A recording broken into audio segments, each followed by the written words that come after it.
সৌভাগ্যজনক এটাই যে আমরা এক ভিকটিমকে হারিয়ে ফেলিনি। আমাদের মতো অত্যন্ত প্রান্তিক, ক্ষুদ্র, তুচ্ছ কর্মী থেকে শুরু করে সমর্থকদের আমরা একটা আর্জিকর ঘটনা সবে সবে পেরিয়েছি। কিছু প্রথম সারির সংবাদ মাধ্যম এবং ডিজিটাল মিডিয়া মাননীয় মুখ্যমন্ত্রীর বক্তব্যকে বিকৃত করছেন। না, নিশ্চিতভাবেই দেখুন, আমরা একটা আর্জিকর ঘটনা সবে সবে পেরিয়েছি এবং তার রেশ এখনো আমাদের মধ্যে আছে। দুর্গাপুরে যে ঘটনা ঘটেছে অত্যন্ত অনভিপ্রেত। সৌভাগ্যজনক এটাই যে আমরা এক ভিকটিমকে হারিয়ে ফেলিনি। তিনি জীবিত আছেন এবং তার দ্রুত শুধুমাত্র শারীরিক নয়, মানসিক সুস্থতা কামনা করছি। এবং তিনি সর্বান্তকরণে সুস্থ হয়ে উঠলে আরও বেটারমেন্টের দিকে যাবে তদন্তটা, আরও বেটারমেন্টের দিকে এই জায়গাটা যাবে। যারা তদন্ত করছেন রাজ্য প্রশাসন, তারা জানতে পারবেন যে প্রকৃত অর্থেই কারা কারা এই ঘটনার সাথে যুক্ত। এবং আমি যেমনটা সভা চলাকালীন বলছিলাম যে কিছু প্রথম সারির সংবাদ মাধ্যম কিংবা ডিজিটাল মিডিয়া, এটা অস্বীকার করার কোনো জায়গা নেই, যারা অত্যন্ত দায়িত্ব জ্ঞানহীনভাবে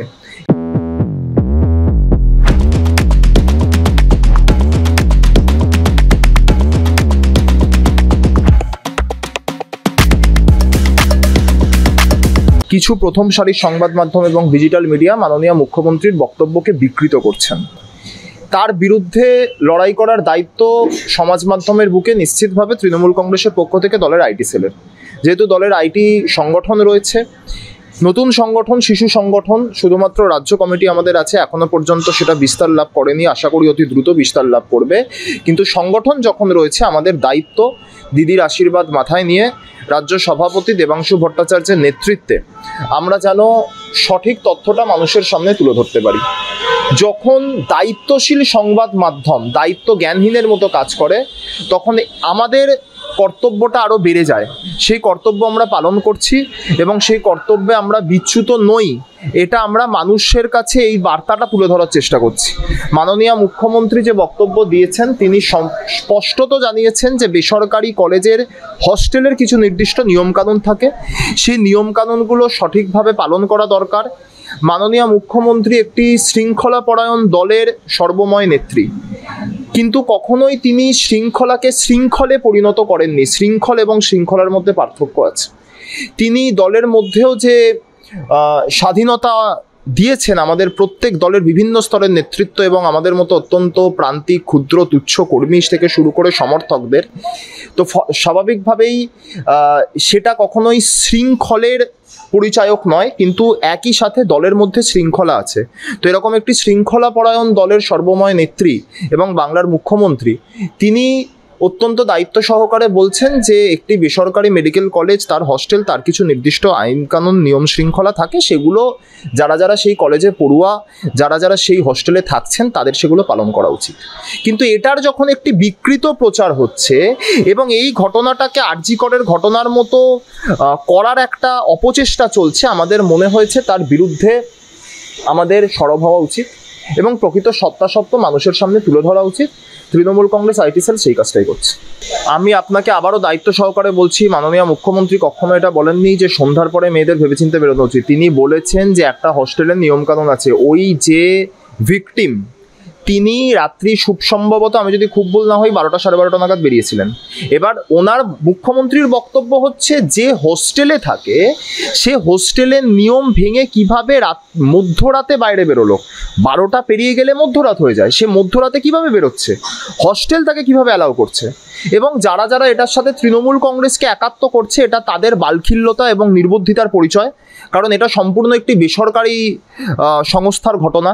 এর সাথে প্রথমত রাজ্য সরকারের, রাজ্য প্রশাসনের কোনো যোগসূত্র নেই।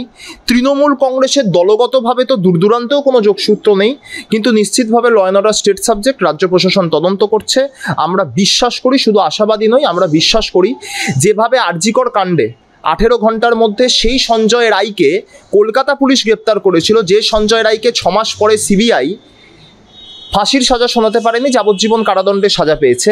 আমাদের বিশ্বাস রাজ্য প্রশাসন অত্যন্ত দ্রুত এই দুর্গাপুর কাণ্ডেও যে মূল অভিযুক্ত এবং যারা যারা তাকে সহযোগিতা করেছে, তাদেরকে অতি সত্বর তদন্তের মাধ্যমে শাস্তি বিধান করবে। যেভাবে শুধুমাত্র আরজিকর বলে নয়, একই সাথে যেভাবে সাউথ ক্যালকাটা ল কলেজের ক্ষেত্রেও মনোজিৎ মিশ্রার শাস্তি বিধান করা হয়েছে, মনোজিৎ মিশ্রাকে গ্রেপ্তার করা হয়েছে, তার বিরুদ্ধে তদন্ত চলছে এখনো পর্যন্ত, এবং তার দৃষ্টান্তমূলক শাস্তি যাতে হয় সেই কাজ রাজ্য প্রশাসন করছে। সেটা দুর্গাপুরের ক্ষেত্রেও হবে, এই বিষয়ে আমরা আশাবাদী এবং নিশ্চিত।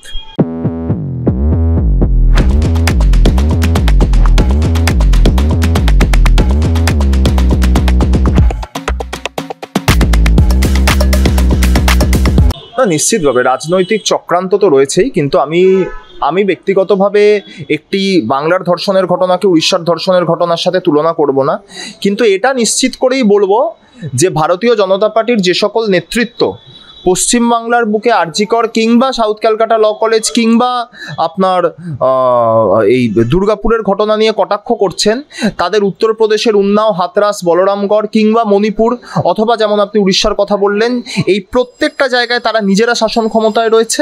এই বিষয়গুলোকে মান্যতা দিয়ে, এই বিষয়গুলোকে স্মরণে রেখে তারপর যদি তারা কটাক্ষ করেন, তাহলে আমার মনে হয় ভারতবর্ষের সংবিধানসম্মত সংসদীয় গণতান্ত্রিক প্রেক্ষাপটে তারা সেই গণতান্ত্রিক পরিস্থিতির পরিপূরক কাজ করবেন। না হলে তারা যেটা করছেন, নিজেদের শাসন ক্ষেত্রগুলোকে ব্যতি রেখে শুধুমাত্রই বিরোধী রাজনৈতিক দল যেখানে যেখানে ক্ষমতায় আছে সেখানকার ত্রুটি বিচ্যুতিগুলো নিয়ে গলা ফাটানো, এটা কখনোই গণতান্ত্রিক ভারতবর্ষের যে গণতান্ত্রিক পরিকাঠামো তার পরিপূরক হতে পারে না, বরং পরিপন্থী।